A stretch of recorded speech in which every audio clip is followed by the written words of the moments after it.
ಇನ್ನು ಬಸವ ಪುತ್ಥಳಿ ನಿರ್ಮಾಣದಲ್ಲಿ ಅನುದಾನ ಅಪವ್ಯಯ ಆಗಿದೆ ಅನ್ನೋ ಆರೋಪ ಕೇಳಿಬರ್ತಾ ಇದೆ. ಮುರುಘಾ ಶರಣರಿಗೆ ಅನುದಾನ ಅಪವ್ಯಯದ ಆರೋಪ ಮತ್ತೊಂದು ಮುಳುವಾಗುತ್ತಾ?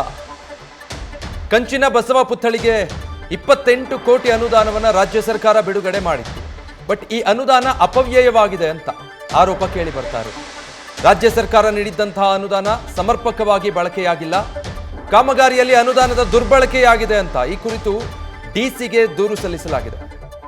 ಮಾಜಿ ಸಚಿವ ಎಚ್ ಏಕಾಂತಯ್ಯ ಜಿಲ್ಲಾಧಿಕಾರಿಗಳಿಗೆ ಈ ರೀತಿ ದೂರು ಕೊಟ್ಟಿದ್ದಾರೆ. ಈ ದೂರನ್ನು ಆಧರಿಸಿ ಪರಿಶೀಲನೆಗೆ ಡಿಸಿ ಕೂಡ ಆದೇಶ ಹೊರಡಿಸಿದ್ದಾರೆ. 28 ಕೋಟಿ ರೂಪಾಯಿಯನ್ನು ಮಂಜೂರು ಮಾಡಲಾಗಿತ್ತು, ಆದರೆ ಅದನ್ನು ದುರ್ಬಳಕೆ ಮಾಡಲಾಗಿದೆ, ಸರಿಯಾದ ರೀತಿಯಲ್ಲಿ ಅನುದಾನ ಬಳಕೆ ಆಗಿಲ್ಲ, ಅಪವ್ಯಯ ಆಗಿದೆ ಅದು ಅಂತ ಹೇಳಿ ಮಾಜಿ ಸಚಿವ ಏಕಾಂತಯ್ಯ ಆರೋಪಿಸಿರೋದಷ್ಟೇ ಅಲ್ಲ, ಆ ಕುರಿತು ಜಿಲ್ಲಾಧಿಕಾರಿಗಳಿಗೆ ದೂರು ಕೊಟ್ಟಿದ್ದಾರೆ. ಡೀಟೇಲ್ಸ್ ಕೊಡ್ತಾರೆ ನಮ್ಮ ಪ್ರತಿನಿಧಿ ರಾಘವೇಂದ್ರ. ಈಗ ಅನುದಾನ ಅಪವ್ಯಯದ ಆರೋಪ ಮುರುಘಾ ಶರಣರಿಗೆ ಮತ್ತೊಂದು ಸಂಕಷ್ಟ ತಂದಿಡಬಹುದಾದಂತಹ ಪ್ರಕರಣ ಆಗುತ್ತಾ? ಖಂಡಿತ ವಿಜಯ್ ವೀರಪ್ಪ, ಈ ಒಂದು ಏನು ಈಗಾಗಲೇ ಬಸವ ಪುತ್ಥಳಿ ನಿರ್ಮಾಣ ಚಿತ್ರದುರ್ಗದ ಮುರುಘಾ ಮಠದ ಆವರಣದಲ್ಲಿ ನಿರ್ಮಾಣವಾಗ್ತಾ ಇತ್ತು. 2011ರಲ್ಲಿ ತಾಂತ್ರಿಕ ಅನುಮೋದನೆ ಸಿಕ್ಕಾಗ ಯಾವುದೇ ರೀತಿಯಾಗಿರ್ತಕ್ಕಂತಹ ಸರ್ಕಾರ ಷರತ್ತು ಮತ್ತು ನಿಬಂಧನೆಗಳನ್ನ ಹೇರದೆ ಒಂದು ಲೋಪ ಮಾಡ್ತಾ ಅಂತಕ್ಕಂತಹ ಮಾತು ಕೂಡ ಸದ್ಯಕ್ಕೆ ಕೇಳಿ ಬರ್ತಾ ಇರತಕ್ಕಂಥದ್ದು. ಯಾಕಂದ್ರೆ ಈಗಾಗಲೇ 35 ಕೋಟಿ ರೂಪಾಯಿ ಸರ್ಕಾರದ ಹಣ ಆ ಒಂದು ಕಾಮಗಾರಿಗೆ ಈಗಾಗಲೇ ಸಿಕ್ಕಿರುವಂತದ್ದು ಮತ್ತು ಬಿಡುಗಡೆ ಕೂಡ ಆಗಿರ್ತಕ್ಕಂಥದ್ದು. ಅದನ್ನ ಬಳಸಿ ಈಗಾಗಲೇ ಆ ಒಂದು ಸ್ಥಳದಲ್ಲಿ ಬಸವ ಪುತ್ಥಳಿಯನ್ನು ಇಡ್ಲಿಕ್ಕೆ ಒಂದು ಬೇಸ್ ಆಗಿರ್ತಕ್ಕಂಥ ಕೆಲಸ ಕಾಮಗಾರಿ ಆಗಿರ್ಬೋದು, ಅಥವಾ ಪುತ್ಥಳಿನ ನಿರ್ಮಾಣ ಮಾಡ್ಲಿಕ್ಕೆ ಮಾಡಿರ್ತಕ್ಕಂಥ ಒಂದು ಸಾಕಷ್ಟು ಕೆಲಸಗಳು ಕೂಡ ಅಲ್ಲಿ ನಡೆದಿರ್ತಕ್ಕಂಥದ್ದು. ಆದ್ರೆ ಸರ್ಕಾರ ಬಿಡುಗಡೆ ಮಾಡಿರ್ತಕ್ಕಂತಹ ಅನುದಾನ ಏನಿದೆ, ಆ ಒಂದು ಅನುದಾನ ಬಳಕೆಯಾದಷ್ಟು ಕೆಲಸ ಅಲ್ಲಿ ಆಗಿಲ್ಲ ಅಂತಕ್ಕಂಥದ್ದನ್ನ ಸದ್ಯ ಅಪರ ಜಿಲ್ಲಾಧಿಕಾರಿಗಳನ್ನ ಒಳಗೊಂಡಂತೆ 6 ಜನರ ಒಂದು ಕಮಿಟಿಯನ್ನು ಏನು ಡಿಸಿ ಅವರು ಮಾಡಿದ್ರು, ಆ ಒಂದು ಅನುದಾನ ಅಪವ್ಯಯ ಯಾವ ರೀತಿ ಆಗಿದೆ ಅಲ್ಲಿ ಅಂತಕ್ಕಂಥದ್ದನ್ನ ಈಗಾಗಲೇ ಸರ್ವೆ ಮಾಡಿ ಜಿಲ್ಲಾಧಿಕಾರಿಗಳಿಗೆ ವರದಿಯನ್ನು ಕೂಡ ನೀಡಿರ್ತಕ್ಕಂಥದ್ದು.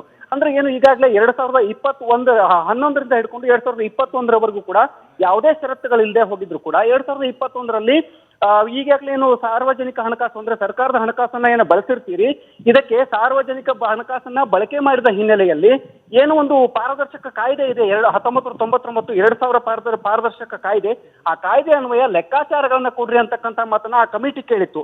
ಆದ್ರೆ ಮುರುಘಾ ಮಠದ ಒಂದು ಏನು ಆ ಒಂದು ಪುತ್ಥಳಿ ನಿರ್ಮಾಣ ಜವಾಬ್ದಾರಿಯನ್ನು ಹೊತ್ತವರು ಸಮರ್ಪಕವಾಗಿರ್ತಕ್ಕಂತಹ ಉತ್ತರಗಳನ್ನ ಅಥವಾ ದಾಖಲಾತಿಗಳನ್ನ ಅಲ್ಲಿ ಕೊಡದೇ ಇರತಕ್ಕಂತಹ ಸಂದರ್ಭದಲ್ಲಿ ಬಾಯಿ ಮಾತಿನಿಂದ ಹೇಳಿದ್ರೆ ಇದು ನಡೆಯಲ್ಲ, ಇದಕ್ಕೆ ಸಂಬಂಧಪಟ್ಟಂತ ದಾಖಲಾತಿಗಳನ್ನ ಕೊಡ್ರಿ ಅಂತಕ್ಕಂಥ ಮಾತನ್ನ ಹೇಳಿದಾಗ ಅಲ್ಲಿ ಆ ಒಂದು ಇದು ವಿಫಲವಾಯಿತು ಮಾಹಿತಿಯನ್ನ ಕೊಡೋಕೆ. ಹಾಗಾಗಿ ಮೇಲ್ನೋಟಕ್ಕೆ ಏನು ಸರ್ಕಾರದಿಂದ ಹಣ ಈಗ ಬಂದಿತ್ತು ಈ ಒಂದು ಬಸವ ಪುತ್ಥಳಿ ನಿರ್ಮಾಣಕ್ಕೆ, ಈ ಒಂದು ವಿಚಾರದಲ್ಲಿ ಅನ್ಫ್ರೂಟ್ಫುಲ್ ಆಗಿರ್ತಕ್ಕಂಥ ಅಂದ್ರೆ ಯಾವುದೇ ರೀತಿಯಾದಂತಹ ಫಲದಾಯಕವಾಗಿರ್ತಕ್ಕಂಥ ಕೆಲಸ ಇಲ್ಲಿ ನಡೆದಿಲ್ಲ ಅಂತಕ್ಕಂಥ ವರದಿಯನ್ನು ಕೂಡ ಅಪರ ಜಿಲ್ಲಾಧಿಕಾರಿಗಳ ಒಂದು ಒಳಗೊಂಡಂತಹ ತಂಡ ಈಗಾಗಲೇ ಜಿಲ್ಲಾಧಿಕಾರಿಗಳಿಗೆ ಮಾಹಿತಿಯನ್ನ ಕೊಟ್ಟಿರ್ತಕ್ಕಂಥದ್ದು.